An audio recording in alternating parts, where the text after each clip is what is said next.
Hello friends, I am Pooja Thakur and welcome back to my channel English media academy.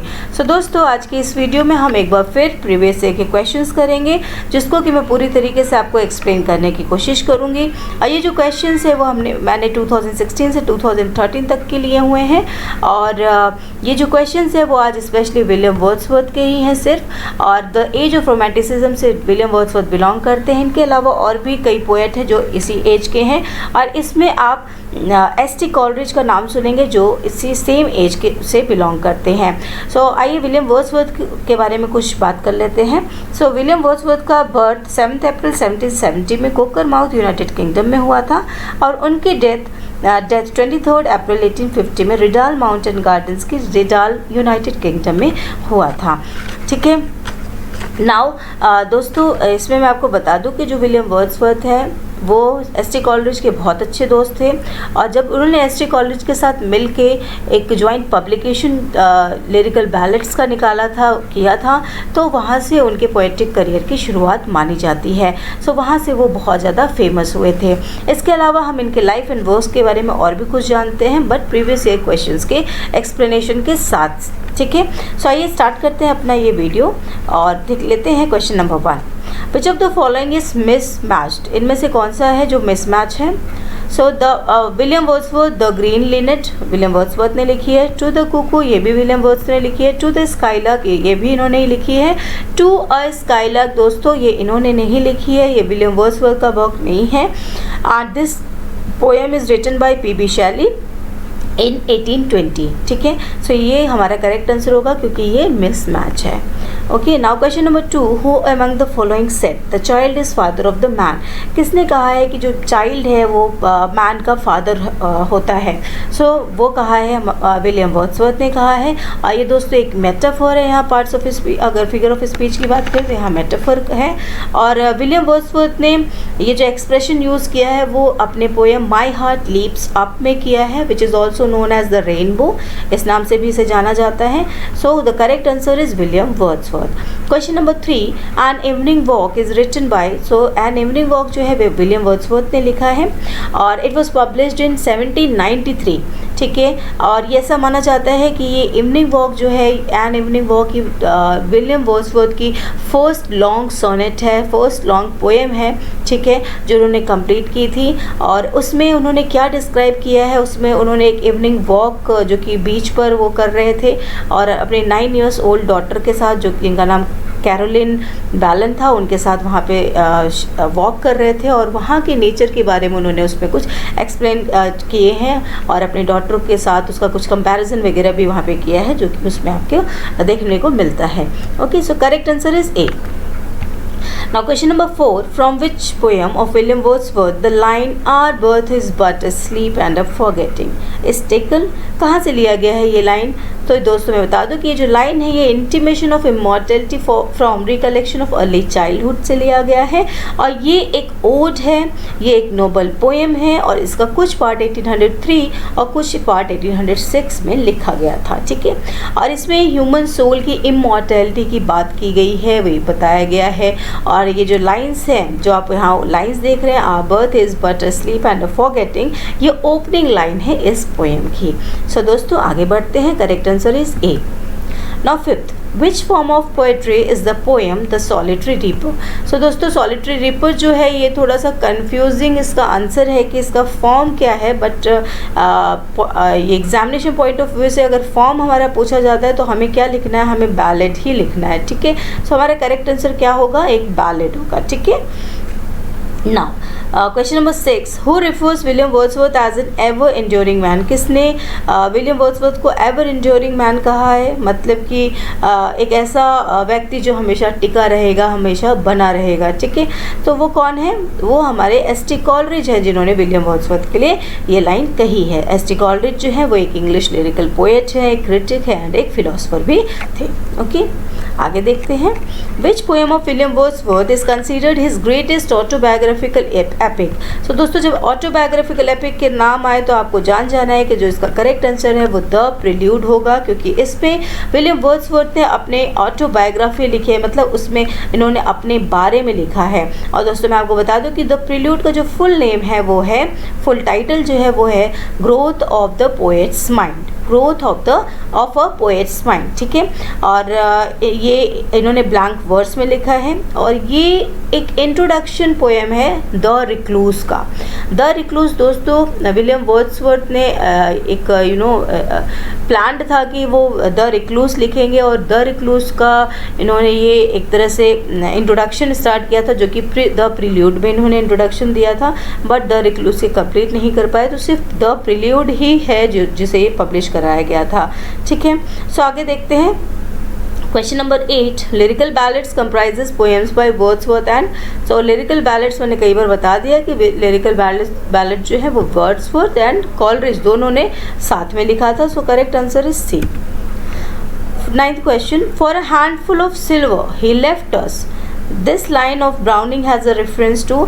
So दोस्तों ये जो line है ये रॉबर्ट ब्राउनिंग ने लिखी है, और ये इन्होंने वर्ड्सवर्थ के लिए लिखी है, वो उनको कहा है। इसमें एक तरह का टॉन्ट है, एक तरह का फटकार है, जो कि विलियम वर्ड्सवर्थ को कह रहे हैं, लगा रहे हैं कि ये उनका ये कहना है कि थोड़े से सिल्वर के लिए, मीन्स कि थोड़े से पोजीशन के लिए उन्होंने अपने दोस्तों को छोड़ दिया। किसने छोड़ दिया? वर्ड्सवर्थ ने अपने दोस्तों को छोड़ दिया। इन्होंने इस तरीके से टोन जो है वो ड्रामेटिक है यहाँ पे।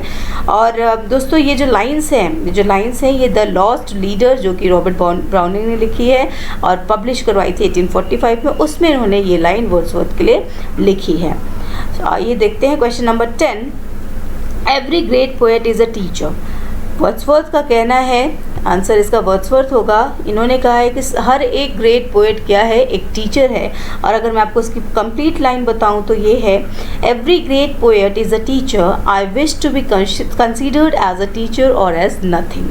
तो ये वर्ड्सवर्थ का कहना है, ठीक है। तो आइए आगे देखते हैं। Question number 11, when did the first edition of lyrical ballads appear? Very important कि लिरिकल बैलेड्स आया था तो कब आया था, फर्स्ट एडिशन उसका कब आया था। सो अगर यहाँ फर्स्ट एडिशन की बात हो रही है तो मैं आपको बता दूँ इसकी टोटल 4 एडिशन आई हुई थी, ठीक है। और फर्स्ट एडिशन 1798 में है, तो इसका सेकेंड एडिशन में मैं आपको बता देती हूँ कि वो सेकेंड एडिशन हमारा 1800 में आया था, ठीक है। 1800 के बाद जो थर्ड एडिशन आया वो 1802 में आया दोस्तों, और इसका जो फोर्थ एडिशन आया वो है 1805 में। सो ये इसके टोटल 4 एडिशंस हैं जो कि लिरिकल बैलेड्स के हैं, ठीक है। Now question number 12, the true commencement of Wordsworth poetic career was from. True commencement मतलब असली शुरुआत कब मानी जाती है उनके पोएटिक करियर की? तो मैं आपको बता दूं उनकी असली शुरुआत पोएटिक करियर की तब मानी जाती है जब उन्होंने एस टी कॉलरिज के साथ मिलकर लिरिकल बैलेड्स लिखना शुरू किया था और उसे पब्लिश कराया था। सो उन्होंने 1797 में लिरिकल बैलेड्स लिखना शुरू किया था और 1798 में उसे पब्लिश कराया था। सो दोस्तों यहाँ से उनकी जो पोएटिक करियर है उसकी शुरुआत मानी जाती है।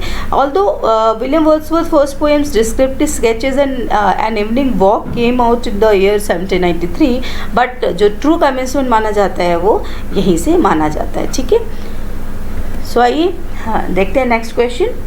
Wordsworth lived for 50 years among the, जो वर्ड्सवर्थ है वो लगभग अपने 50 साल कहाँ रहे हैं, किसके साथ रहे हैं, किन लोगों के बीच रहे हैं? तो वो है कम्बरलैंड डेल्समैन, ठीक है। कम्बरलैंड डेल्समैन क्या है? कम्बरलैंड जो है वहाँ का यू कैन से स्टेट या कंट्री है, जो कि डेल्स जो डेल है, डेल लेक है, उसके पास रहने वाले लोगों का के बारे में है। मतलब कि एक ऐसी कंट्री जो कि डेल लेक के पास है, वहाँ के रहने वाले लोगों का है, ठीक है। और यहाँ उन लोगों के साथ उन्होंने बिताया था।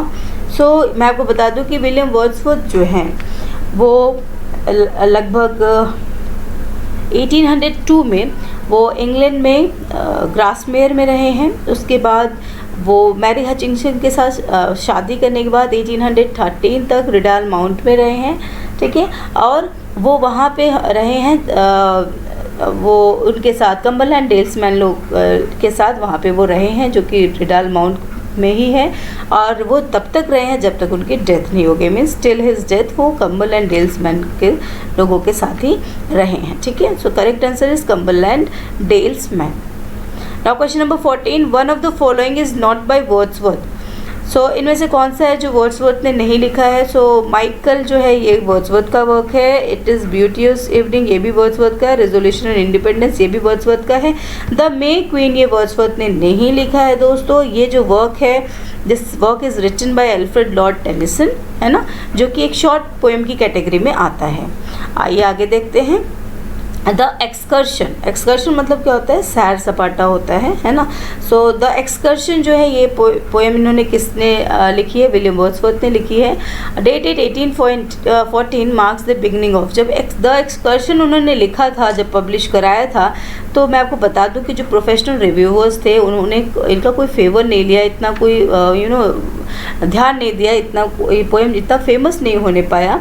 और उसके बाद भी उन्होंने विलियम वर्ड्सवर्थ ने लिखना चालू रखा और फिर भी कोई ऐसा वर्क नहीं लिखा जो कि उनके जैसे उनके पहले के वर्क होते थे जो फेमस हुए हैं, उस तरह का कोई भी वर्क उसके बाद उन्होंने नहीं दिया है। तो ऐसा माना जाता है कि जो द एक्सकर्शन है 1814 का, उसके बाद उनका जो है डिक्लाइन स्टार्ट हो गया, the decline of Wordsworth poetic genius, ठीक है।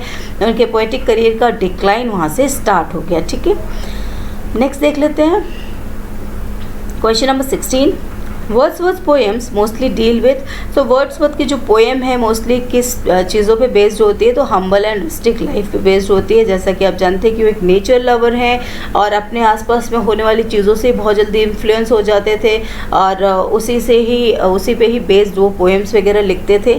सो जो सीधा साधा उनका रहता था, जो यू कैन से जो मोटिव है या जो समरी रहती थी वो बहुत ही सीधी सादी रहती थी, ठीक है। So correct answer is humble and rustic life. Now question number 17, William Wordsworth Tintern एबे। टिंटन एबे क्या है? एक ड्रामेटिक मोनोलॉग है, ठीक है, एक ड्रामेटिक मोनोलॉग है। इसमें क्या होता है? ड्रामेटिक मोनोलॉग में एक पोएट होता है या आप कह सकते हैं कि एक स्पीकर होता है जो कि एड्रेस करता है लिसनर को, ऑडियंस को। और वो कभी मतलब जो ऑडियंस होते हैं वो बोलते नहीं हैं, उनका कोई रोल नहीं होता है, कोई सेकंड पर्सन किसी की भी कोई स्पीच नहीं होती है, कोई डायलॉग नहीं होता है, सिर्फ वही बोलता है, एक स्पीकर बोलता है और ऐसा लगता है कि वो किसी से बोल रहा है, ठीक है। उसके डायलॉग्स कुछ ऐसे होते हैं और वो अपने डायलॉग्स के थ्रू अपनी पर्सनैलिटी के बारे में बताता है, अपने बैकग्राउंड के बारे में बताता है, अपने लाइफ के बारे में बताता है, ठीक है। तो वो एक टिंटन एबे जो है एक ड्रामेटिक मोनोलॉग है। Now question number 18, in 1805 William Wordsworth which poem was written? तो 1805 में विलियम वर्ड्सवर्थ की कौन सी पोएम लिखी गई थी? तो वो क्या है? द प्रिल्यूड, ठीक है। इसके बारे में मैंने आपको बहुत कुछ बता ही दिया है ऑलरेडी। सो आगे देखते हैं question number 19, the verse lines she gave me eyes me ears and humble cares and delicate fears were in reference to. So दोस्तों मैं आपको बता दूं कि अपने सिस्टर डोरोथी के साथ बहुत ही ज़्यादा अटैच्ड थे और इन्होंने डोरोथी वर्ड्सवर्थ के लिए ये लाइन्स लिखी हैं और ये लाइन्स द स्पैरोज नेस्ट से ली गई हैं जो कि विलियम वर्ड्सवर्थ ने ही कंपोज की है। और इसमें एक तरह से ट्रिब्यूट दे रहे हैं वो अपनी सिस्टर डोरोथी को कि वो उसमें याद कर रहे हैं, वो समय याद कर रहे हैं, अपना चाइल्डहुड याद कर रहे हैं जो इन दोनों ने एक साथ कोकरमाउथ में बिताया था। सो उसके ये जो लाइन्स है वर्ड्स की वो डोरोथी वर्ड्सवर्थ के लिए है, ठीक है। Now question number 20, no nightingale did ever chant more welcome hates to weary bands of travellers in some shady haunt among Arabian sands. So ये क्या है? ये जो लाइन्स है ये किससे ली गई हैं पूछा जा रहा है। ये जो लाइन्स है दोस्तों ये सॉलिटरी रिपर से लिया गया है और सॉलिटरी रिपर में वो ऐसा बताया गया है कि जो इसमें एक लड़की है जो गीत गा रही है ना, फसल को काट रही है और गीत गा रही है और उसका कंपैरिजन जो है विलियम वर्ड्सवर्थ ने नाइटिंगेल से किया है, ठीक है। और ऐसा कहा है कि किसी भी नाइटिंगेल ने भी ऐसा कभी नहीं गाया होगा जैसा कि ये लड़की गा रही है। ऐसा लग रहा है जैसे कि बहुत ही दूर से आए हुए ट्रैवलर्स का जो कि ठहरे हुए हैं एक में कहीं रुके हुए हैं और उनके लिए ये गा रही है और उनका स्वागत कर रही है, ठीक है। सो इस तरीके का यहाँ मीनिंग आता है और सॉलिटरी रिपर से ये लाइन्स ली गई हैं। आगे देखते हैं, who said the poet is a man speaking to man. किसने कहा है कि जो मैन है, जो पोएट है वो एक मैन है जो कि कई लोगों से बात करता है। यहाँ मैन का मतलब सिर्फ मैन नहीं है दोस्तों, यहाँ मैन का मतलब कोई भी जेंडर है, हो सकता है कि पूरी ह्यूमैनिटी की बात हो रही है, हो सकता है वुमेन या चिल्ड्रन की बात हो रही है। तो यहाँ किसी एक पर्टिकुलर जेंडर को नहीं बताया गया है, बस मैन यूज़ किया गया है सभी लोगों के लिए, पीपल के लिए। ओके, सो ये जो किसने कही है ये लाइन्स, विलियम वर्ड्सवर्थ ने कही है। Question number 22, in which poem has Wordsworth describe different moods of nature. So different moods of nature जो है वो हमें किस में देखने को मिलता है, टिंटन एबे में देखने को मिलता है। लाइन्स रिटन अबाउट टिंटन एबे जो है इसमें डिफरेंट मूड्स दिखाया जाता है, इसमें ऐसे ऐसे नेचुरल एनवायरनमेंट बताया गया है जो कि एक सेंसेशन पैदा करते हैं, एक अलग ही परसेप्शन दिखाते हैं और मतलब बहुत ही सेंचुरीज तक इसका असर देखने को मिलता है। जो भी पढ़ता है वो एक अलग ही नेचर में पहुंच जाता है। ठीक है, सो क्वेश्चन नंबर 22 का आंसर डी है, right. Now question number 23, who among the following is English romantic poet. इनमें से कौन है जो इंग्लिश रोमांटिक पोएट है। ठीक है, रोमांटिक पोएट में आपके कौन आते हैं, यस इसका करेक्ट आंसर हो जाएगा आपका विलियम वर्ड्सवर्थ। ठीक है, सो विलियम वर्ड्सवर्थ है जिनका जो बर्थ है वो 7 अप्रैल 1770 में हुआ है और डेथ 23 अप्रैल 1850 में हुई है। ठीक है, ये बहुत ही बड़े इंग्लिश रोमांटिक पोएट थे जिन्होंने सैमुअल टेलर कॉलरिज के साथ मिलकर एक रोमांटिक एज की शुरुआत की थी, आप कह सकते हैं। ठीक है, ना next is 24th, the lines bliss was it in that dawn to be alive but to be young was very heaven occur in the poem of. किस में ये लाइन कही गई है। सो दोस्तों मैं आपको बता दूं कि जो लाइन्स है ये विलियम वर्ड्सवर्थ ने कही है, जो कि अपने बुक 10 में, द प्रिल्यूड की बुक 10 में ये लाइन्स डाली हैं, लिखी हैं। इनिशियली ये द प्रिल्यूड का ही पार्ट था, ठीक है, उसमें लिखी गई थी, बट बाद में एस.टी. कॉलरिज ने इसे एक अलग बुक में करा दिया था जो कि द फ्रेंड है, उस टाइटल में इन लाइन्स को लिखवा दिया गया था। ठीक है, सो ये जो है टोटली यू कैन से ये जो लाइन्स है ये किस चीज़ के बारे में बताती है, मेंस इक्वालिटी के बारे में बात कर रही है। ठीक है, सो करेक्ट आंसर है विलियम वर्ड्सवर्थ।